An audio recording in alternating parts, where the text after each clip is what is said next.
Day Trading Strategy Part 2. I guess it's Part 2. Part 1, I told you about how to enter. You're looking for one peak and one valley.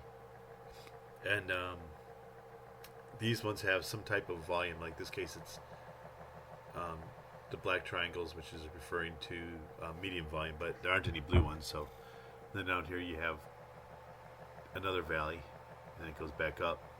So what you do is you do OCO order.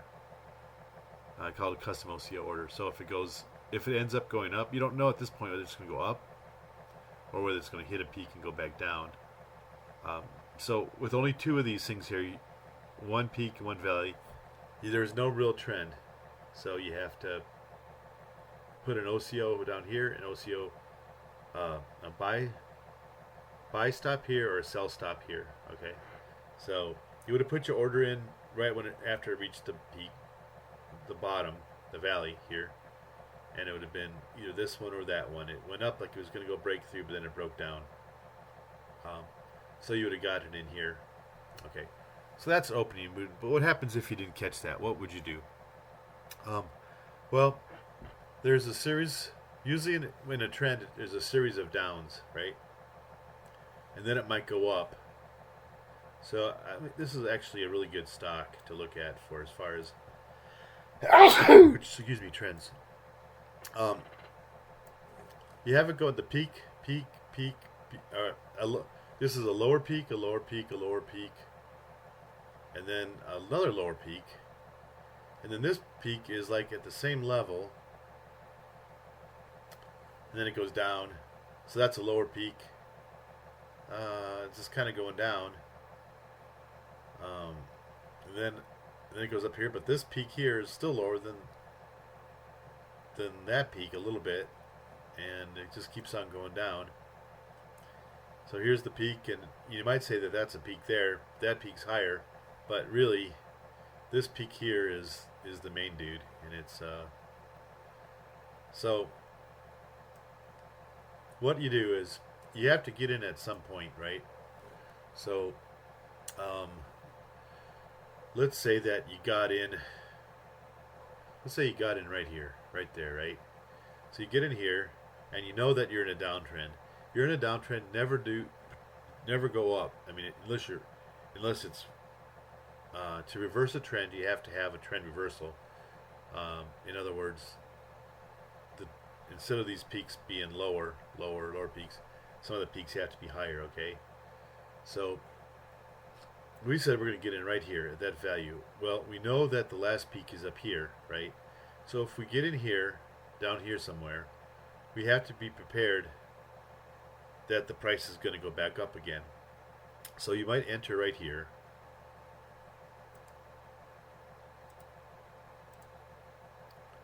You might enter the trade there, but realize when you do that a peak might go back up to that peak there, and so be prepared to take that it's going to go up, and it might be like temporarily be a losing situation.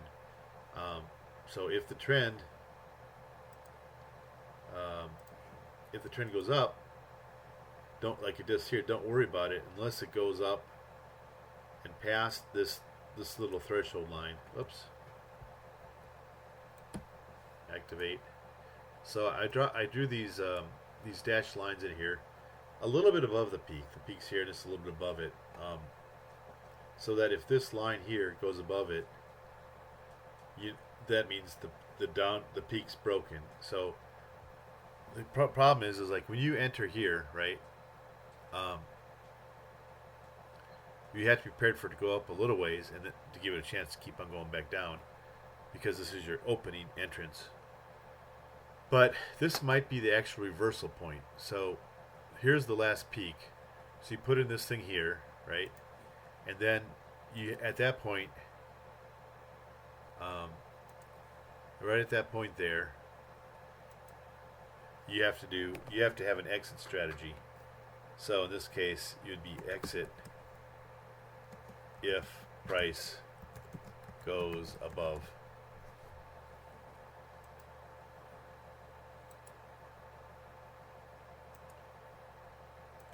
Right.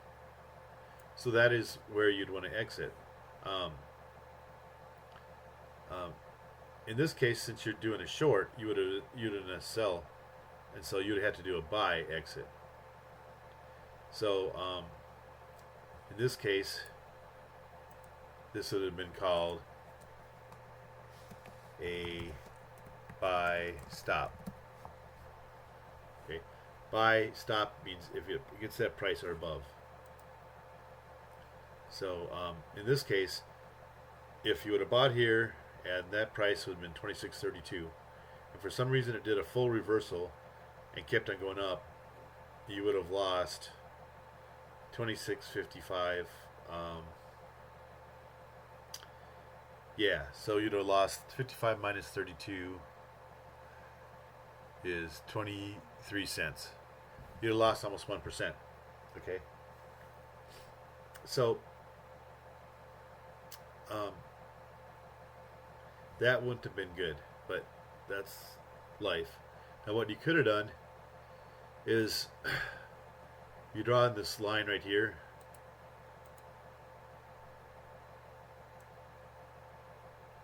And you see how that line goes to that peak and that peak and that peak. So, like,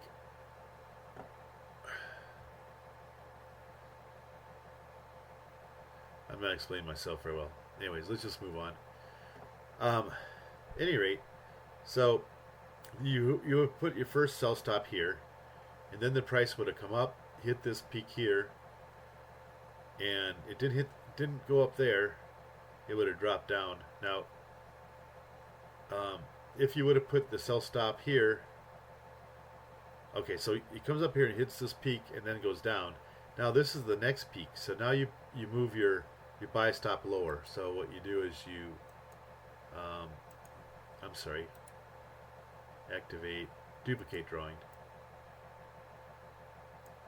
You make a new buy stop, and so when you're trading and you enter a new buy stop, the way that's done, you come, oh shoot, I didn't want to do that. Man, am I messing up.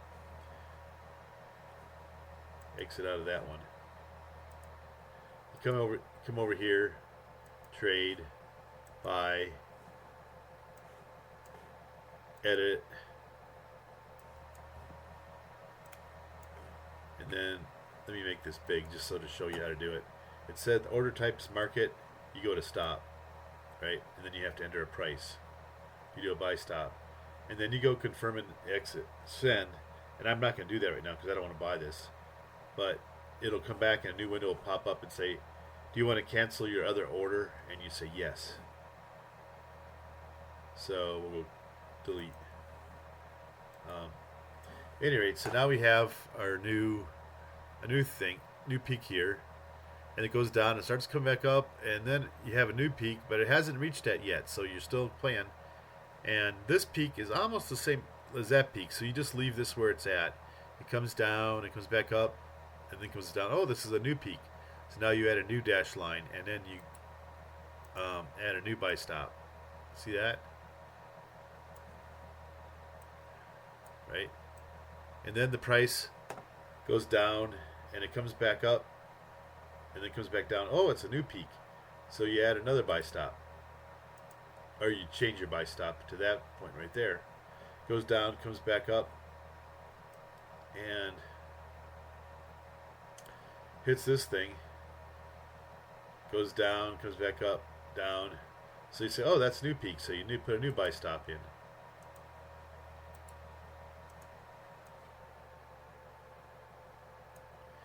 Goes down, it comes back up, but it didn't break through, so you see a peak and you add another one, right?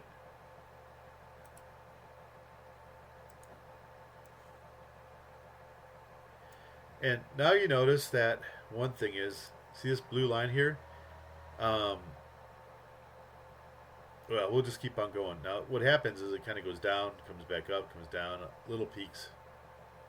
And you can keep on moving your buy stop down if you wanted, or you can say, well, these are little ups, down, little peaks. Just like this might be a little up, down peak. So it's really hard to tell. Like, you got the big trend, right? It's all the way down, going down, down, down, down. That's the big trend. And then within the big trends, you got up, down. You got like intermediate trends. And then within the intermediate trends, you have little tiny trends, right? Little cycles. So it's sometimes hard to tell if these are little cycles and are part of the big cycle. I mean, so I don't know what to tell you except for you notice this blue line down here. See the blue line? That blue line I put before I started day trading. I kind of put in a bunch of blue lines, right? So like a blue line here because it's a major like support line. This is where this blue line right there. That's where the day starts at, or the day ends, the previous day.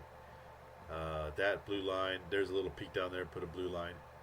And so there's a major one at the beginning of the day.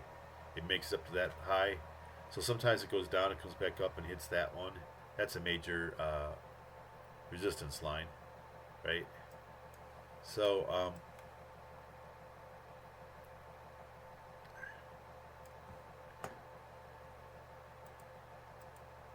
at any rate, it's hard to tell at this point whether this is like little miniatures or whatever, but you see the blue line, and you can kind of think like everybody else is that, you know what,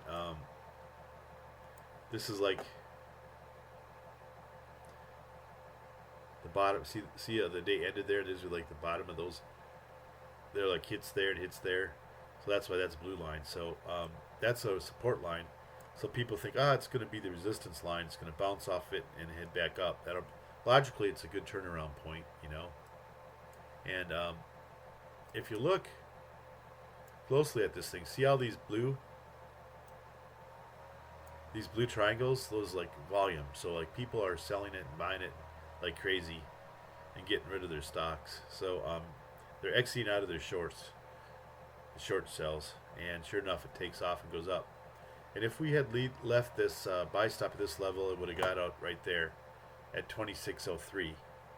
To give you an idea of, we got in at right there. That was at 2631. So we made 27 cents. That was like 28 cents, whatever. That's like 1%. So that would have been good. Now we could have seen this blue line, so let's get out over here, and we could have put in an exit right here at 25.7, and we would have made another 1%. So it would have been 2% from here to there, or we could have left it out here. That would have been a 1% gain. Or we could have followed it, continued to do what we were doing before. In other words, we could have said, all right, here's the peak right there. It's going down. Here's a peak, so we could have put another buy stop there. Then it goes down and hits it again. That peak heads down, so we put a buy stop there. Then it goes down, comes back up to a peak, and put a buy stop there. This comes up about the same point, then it comes up and breaks it, so then our buy stop would have been hit right there, and we would have made 25.80. So we would have made a lot. This would have been a better price here than there. Okay, so I don't know what you call this. It's really like a moving exit point, and that's what this strategy is all about. Goodbye.